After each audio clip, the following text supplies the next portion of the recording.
Assalamualaikum warahmatullahi wabarakatuh. Kembali lagi di Alex Tiabudi Channel. Pada kali ini kita akan membahas tentang sejarah pertama kali masuknya Islam di Nusantara. Ya sobat semua, Indonesia merupakan negara dengan penganut agama Islam terbesar di dunia. Jika kita lihat di peta, wilayah Indonesia merupakan wilayah kepulauan di Asia Tenggara. Tentunya ada samudra yang luas yang memisahkan wilayah Nusantara kita dengan asal-muasal Islam, yaitu Jazirah Arab. Anehnya, Indonesia yang terdiri dari kepulauan dan dipisahkan oleh lautan, tapi mayoritas penduduknya beragama Islam. Sedangkan daratan Asia Tenggara yang dikenal sebagai Indochina justru mayoritas penduduknya beragama Buddha. Lalu, bagaimana proses penyebaran Islam pertama kali di Nusantara? Dan aliran Islam apa yang pertama kali masuk ke Nusantara? Ya sobat semua, wilayah lautan Indonesia merupakan jalur lintas perdagangan yang sangat ramai dan dikenal sebagai jalur sutra laut yang menghubungkan antara Cina dan India. Dan sudah sejak lama wilayah Selat Malaka dan pantai timur Aceh menjadi pasar besar bangsa-bangsa di dunia.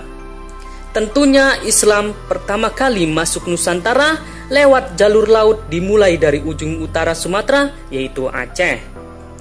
Sejarah mengatakan bahwa Kesultanan Islam pertama kali yang ada di Nusantara adalah Kesultanan Perlak di Aceh yang beraliran Syiah.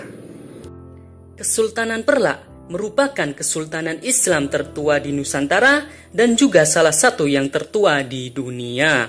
Kesultanan ini muncul pada abad ke-9 dan bertahan hingga akhir abad ke-13, yang dimana Kesultanan Perlak salah satu kesultanan dengan masa yang paling panjang di dunia. Terdapat bukti-bukti yang menunjukkan eksistensi Kesultanan Perlak sebagai kerajaan Islam pertama di Nusantara yang beraliran Syiah. Di antaranya adalah naskah Idar al-Haq karya Abu Ishaq Makaroni, naskah Tazkirah Tabat Jumu' Sultan As-Salatin karya Syekh Syamsul Bahri Abdullah Asy, dan juga ada naskah Silsilah Raja-Raja Perlak dan Pasai karya Sayyid Abdullah bin Sayyid Saifuddin. Awal kisah berdirinya Kesultanan Perlak dimulai dari sekitar tahun 790 Masehi dengan adanya kedatangan sebuah kapal yang berlabuh di Bandar Perlak berisikan rombong juru dakwah yang semuanya beraliran Syiah yang dipimpin oleh Ali bin Muhammad bin Ja'far Shadiq. Beliau merupakan cucu dari Imam Ja'far As-Shadiq. Dalam sejarahnya, beliau yaitu Ali bin Muhammad bin Ja'far As-Shadiq pernah melakukan pemberontakan kepada Khalifah Abbasiyah, yang dimana pada masa itu Khalifah Abbasiyah kerap menekan orang-orang Syiah, bahkan membantai orang-orang Syiah.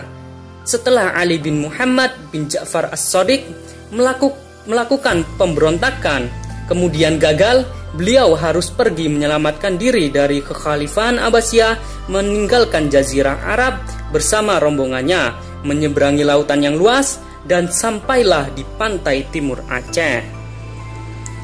Setelah beberapa waktu berdakwah di Bandar Perlak, Ali bin Muhammad bin Ja'far Shadiq menikah dengan putri Istana Perlak. Putra pertama hasil dari pernikahan itu bernama Sayyid Abdul Aziz.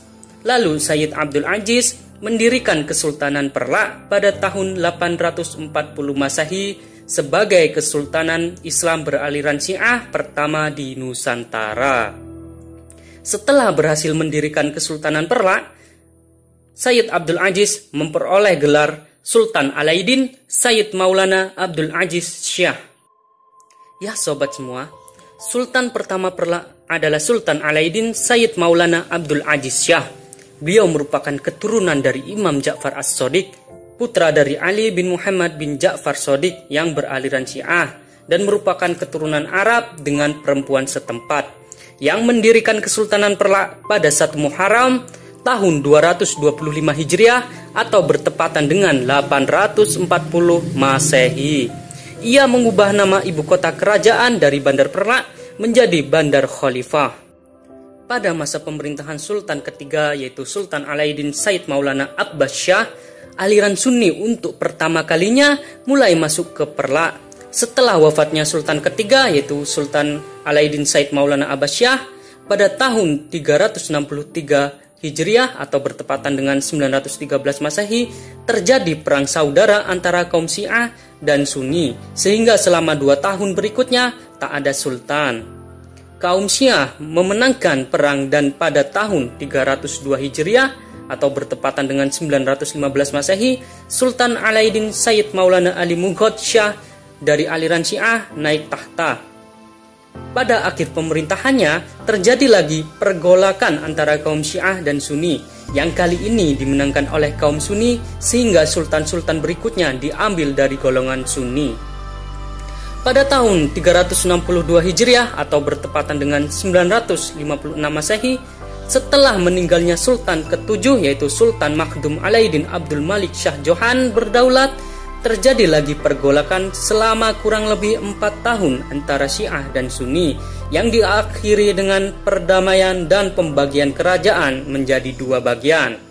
Yang pertama, Perlak pesisir dikuasai oleh kaum Syiah dipimpin oleh Sultan Alaiddin Said Maulana Shah, dan yang kedua, Perlak pedalaman dikuasai oleh kaum Sunni dipimpin oleh Sultan Makhdum Alaiddin Malik Ibrahim Shah Johan berdaulat.